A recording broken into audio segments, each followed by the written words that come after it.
O nosso tempo hoje ele ficou muito exíguo para fazer uma análise técnica do erro grosseiro que foi cometido contra a Justiça do Brasil hoje.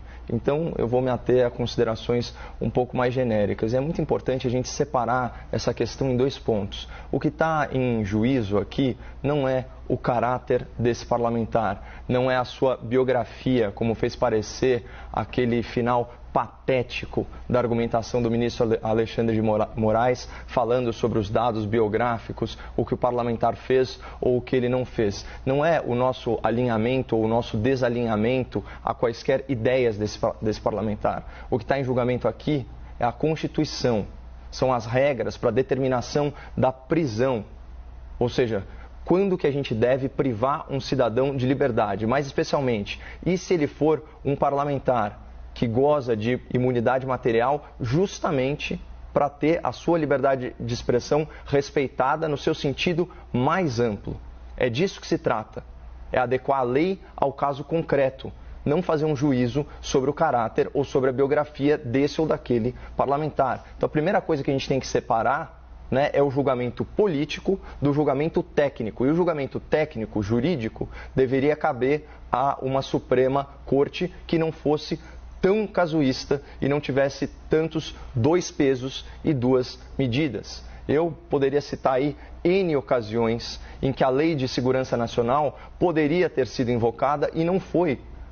Quando, por exemplo, o ministro Gilmar Mendes disse que o Exército Brasileiro estava colaborando com o genocídio praticado pelo governo federal no enfrentamento da pandemia. Percebam então que nesse caso o ministro do STF ele conseguiu a proeza de ofender duas instituições, inclusive, né, incitando organizações civis, como é o caso, né, do governo federal, contra as Forças Armadas. E adivinhe só, isso é crime previsto na Lei de Segurança Nacional. Então eu queria retomar, só para a gente falar assim do básico, o que a Constituição fala sobre liberdade de expressão, que obviamente não é um direito absoluto. Mas se você reparar na Constituição, inclusive as violações à liberdade de expressão, elas são previstas, as combinações, vamos dizer assim, as consequências dela são reparação.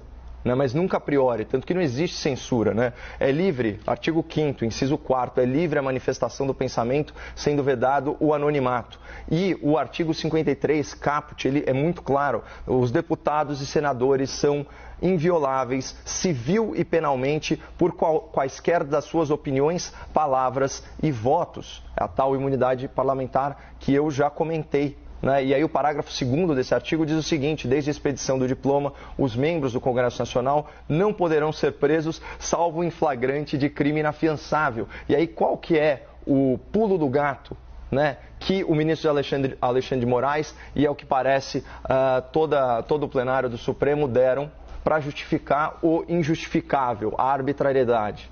Eles enquadraram a conduta do parlamentar na Lei de Segurança Nacional, transformando, né, a fala, que é sim uma fala agressiva, num crime inafiançável contra as instituições do Estado. Mas para ficar em um exemplo, eu vou pegar aqui o que ele fala sobre o Supremo Tribunal Federal. Aliás, o espectador da CNN vai ter muita dificuldade de encontrar, né, o vídeo do parlamentar. Por quê? Porque o ministro Alexandre de Moraes mandou tirar o vídeo da plataforma do YouTube, sob pena de multa diária de R$100 mil. Agora, como fica o nosso acesso à informação com esse tipo de restrição? Na minha opinião, vocês já deveriam ter sido destituídos do posto de vocês e uma nova nomeação convocada e feita para 11 novos ministros. Vocês nunca mereceram estar aí. Só esse trecho já deixa claro que o ataque não é à instituição Supremo Tribunal Federal, mas sim aos integrantes atuais dessa composição do Supremo. Então eles querem fazer parecer que uma crítica, embora chula, embora ácida, ela não é as pessoas que ocupam o cargo, mas a instituição em si. Eu li a transcrição inteira, vai ser um prazer, se eu tiver oportunidade, em razão aqui da pauta do nosso quadro, de tratar isso em detalhes e de forma técnica para o espectador, mas isso é uma tremenda forçação de barra, isso é um atropelo, né, de qualquer regra de processo penal, é um atropelo da Constituição, é um atropelo das prerrogativas dos parlamentares e, de novo, não se trata de um juízo sobre quem é a pessoa, mas sim como a lei deve se aplicar ao caso concreto, e o que o Supremo Tribunal Federal fez hoje é arbitrário e é casuísta.